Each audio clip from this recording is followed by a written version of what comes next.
Salam sejahtera para pengundi Bukit Batu. Good evening, ladies and gentlemen. Let me start by asking you a question. Do you have enough savings to retire when you reach 65 years? No! Can you afford to stop working when you reach 65 years? No!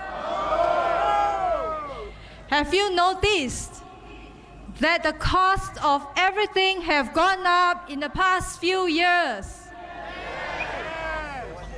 I'm not looking forward to the day when I have to stop working when I am old, because I don't think I can afford to stop working.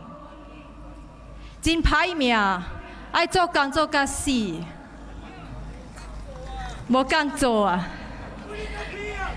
Macam mana nak bersara kalau nasib baik, tahun depan masih ada kerja. Kalau nasib tak baik, kerja anda diganti oleh orang lain dari luar negeri, ya. So I got a call from someone from an insurance company recently, asking me if I have a retirement plan. She asked, "Do you have enough money to maintain your lifestyle when you stop working?" I paused.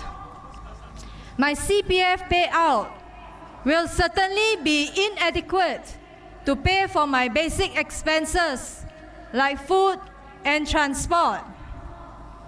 Tell me, do you feel rich looking at your CPF statement every month?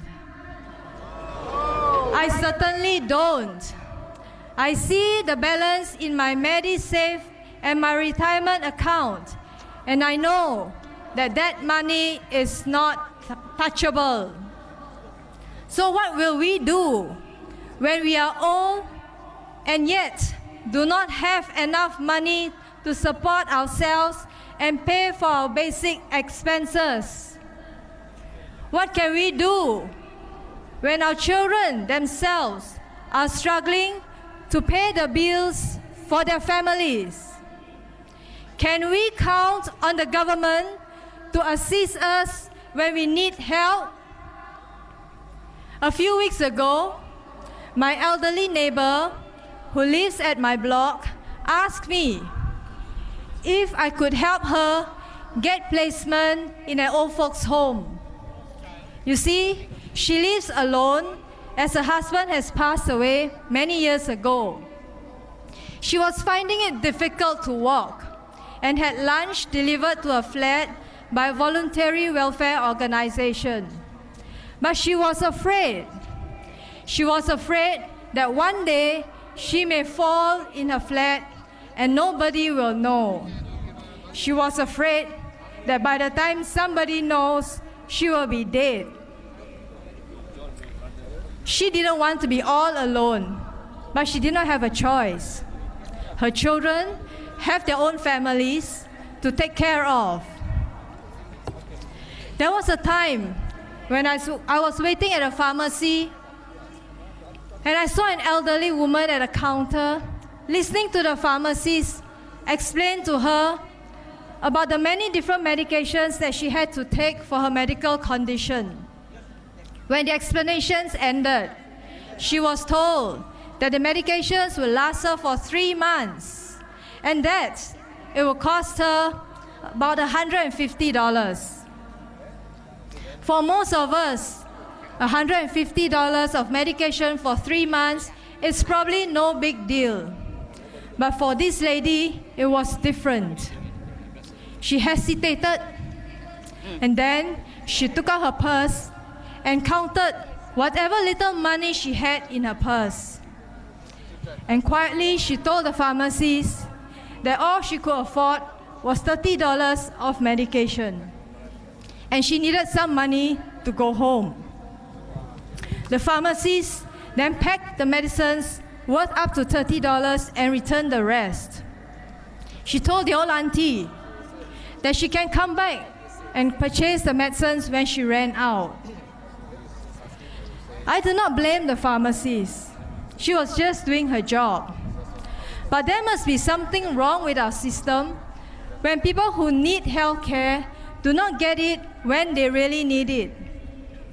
It saddens me to see the elderly who struggle to walk in pain because they could not afford to pay for an elective surgery. And it pains me to see an elderly become housebound because they cannot pay for a simple cataract surgery, or someone who becomes isolated and unable to have conversations with their family because they cannot afford to buy a hearing aid.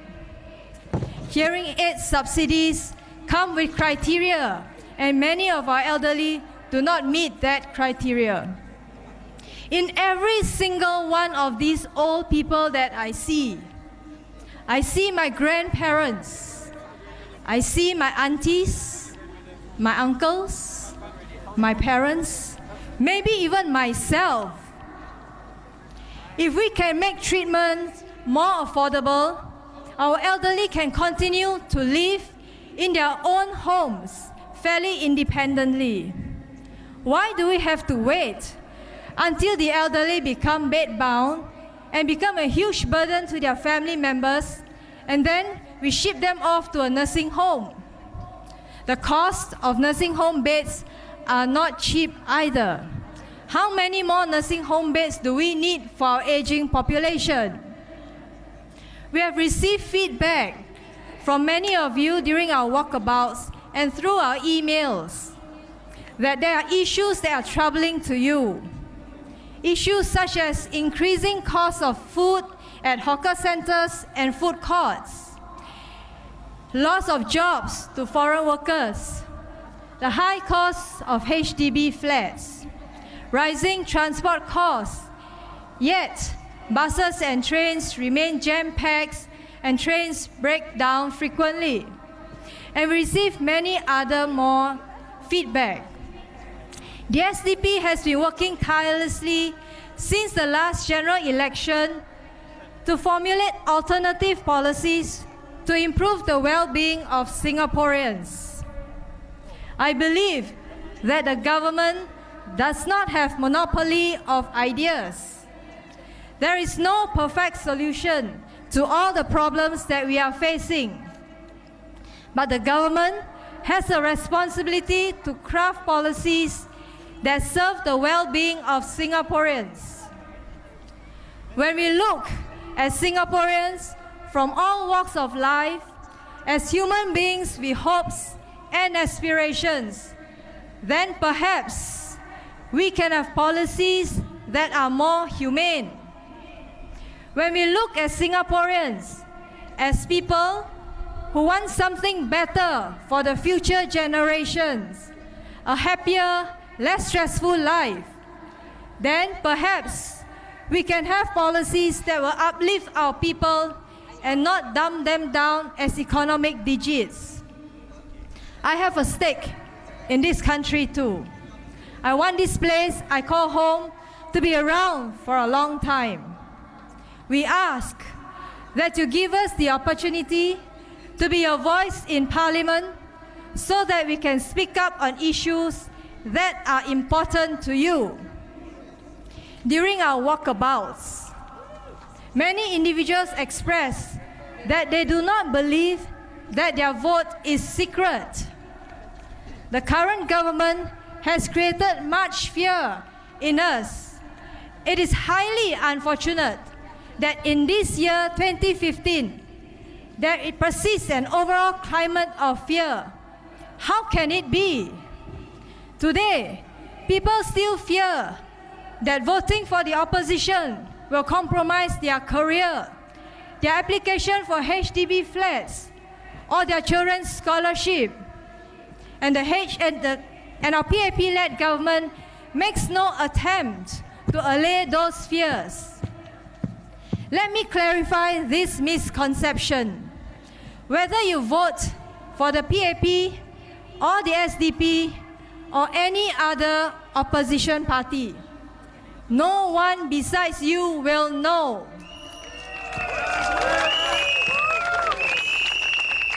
I know that many of you worry about the serial number on the ballot paper.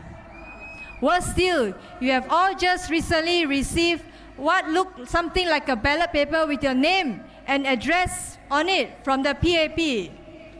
It makes you wonder how they have all your personal details.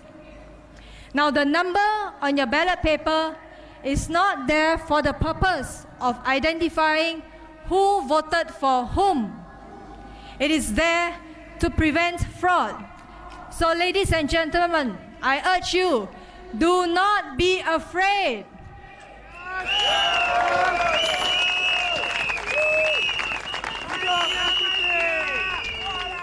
Your candidate here, Mr. Sadasivam, is well experienced to represent you. He will be your voice in Parliament.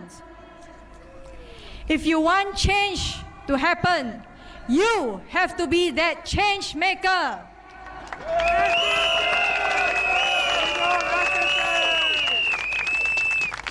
And I quote Mahatma Gandhi, "Be the change that you wish to see in the world, because it all starts with one vote."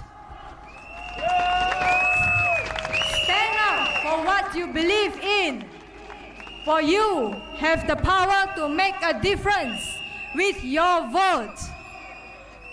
Vote for the SDP for a better future. SDP can!